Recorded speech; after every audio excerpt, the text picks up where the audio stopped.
урматтуу коллегалар,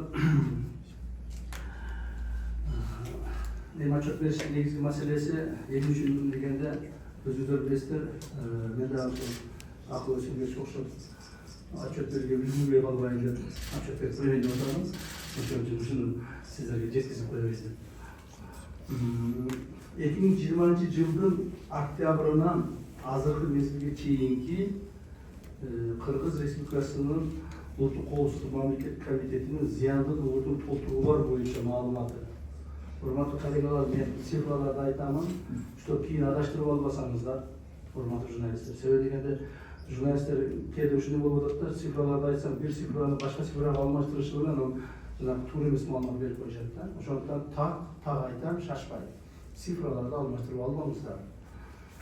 Кыргыз Республикасынын Улуттук коопсуздук мамлекеттик комитетинин ушул 2020 жылдын октябрынан баштап бүгүнкү күнгө чейин бардыгы болуп 168 миллиард 287 миллион 49 миң 184 сом өлчөмүндөгү акча каражатын кайтарды.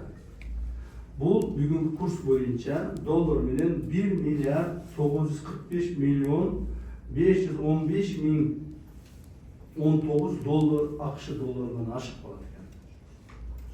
Демек, дагы бир жолу айтайын, Кыргыз Республикасынын Улуттук коопсуздук мамлекеттик комитети кайтарган акчалары бардыгы 168 миллиард 287 миллион деп коеюнчу, сомдорун айтпайлы. 1 миллиард 945 миллион доллар болуптур. Булардын арасынан акчалай түрүндө 37 миллиард 776 миллион сом. Мен кыскаларын айтпай эле коеюн, себеби бул сөз көбөйүп кетет экен. Акчалай түрүндө 37 миллиард 776 миллион сом болуптур. Бул деген 436 миллион 725 миң акш доллар болот экен. Мүлк түрүндө 130 миллиард 510 миллион сом болот экен. Доллар түрүндө 1 миллиард 508 миллион доллар акча болот экен. Кылмыш иштерин жана мүлктү ишке ашыруу алкагында төмөнкүлөр күтүлүүдө. То есть биз мына ушул декабрь айынын аягына чейин дагы кошумча 40 миллиард 893 миллион сомдук жумуш аткарып бүтөбүз деген оюбуз бар. Булар азыр кылмыш ишин алкагында каралып жана бүтүп аткан жумуштар. Бул 472 миллион 755 миң доллар болот. Демек, мен жыйынтыктайм. 2020 жылдын октябрь айынан азыркы декабрь айынын аягына чейин, 2024 декабрь айынын аягына чейин 209 миллиард сом акча жиналган. 209 миллиард. Бул 2 миллиард 400 миллион доллар акча болот экен. 2 миллиард 400 миллион доллар акча болот. Эми ушул акчалардын кайсыл акчасы каяка кеткендиги боюнча мен силерге маалымат берип коеюн. Зыяндык орун толтурулган каражаттар боюнча акчалай түрүндөгү 37 миллиард 776 миллион сомду каяка кеткендиги. Республикалык бюджетке 3 миллиард 352 миллион акча кетти. Мен мындай суммалардын сомдорун айтпай атам, акыркыларын. Мамлекеттик бажы кызматына бажылык бузуулар боюнча 395 миллион 503 миң акча каражатын котордук. Мамлекеттик салык кызматына салык жашыруу боюнча 4 миллиард 394 миллион доллар сом акча котордук. Доллар эмес, сом.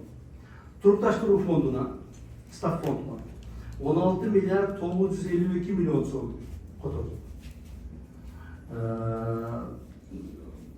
Стадион курууга, конкретно мына стадион, жаңы стадионду билесиздер. Ошо жаңы стадионго дагы ушул биздин толукталган акчалардан которулду. Ал жерге которулган акча 12 миллиард 681 миллион сом.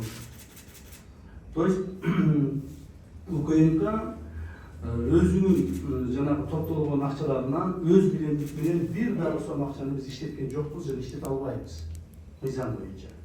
Ошол акчалардын бардыгы бизге депозитке түшкөн акчалардын бардыгы мына ушинтип бөлүнүп мамлекетке кетет.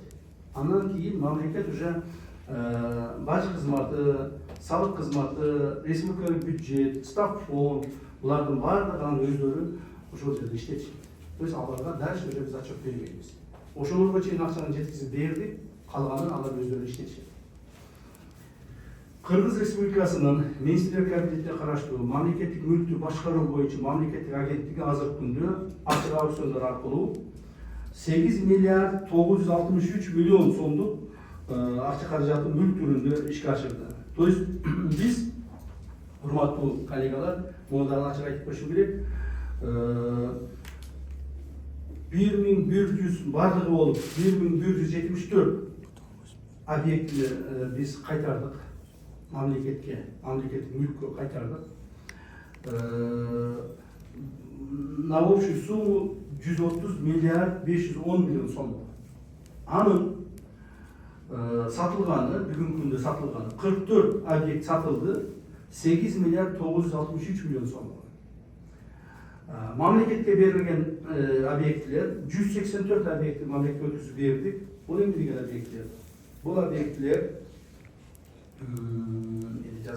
бул объектилер пансионаттар, стадиондор, балдар лагерлери, мектептер, бала бакчалар, заводдор, соода аянтчалары, жер тилкелери болуп кайтарылган. Ошону 184 объектини 47 миллиард сомдук объектини биз мамлекетке кайтарып бердик. Бүгүнкү күндө 945 объект калды. Ченем менен 75 миллиард сомдук объект калды.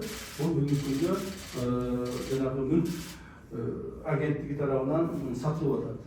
Дагы бир жолу айтайын, биз кайтарып берген объектилердин баардыгы 100% мүлк агенттиги тарабынан аукционго коюп сатылат. Анын сатылышына, баасына, кимге сатылышына биз эч кандай тиешебиз жок.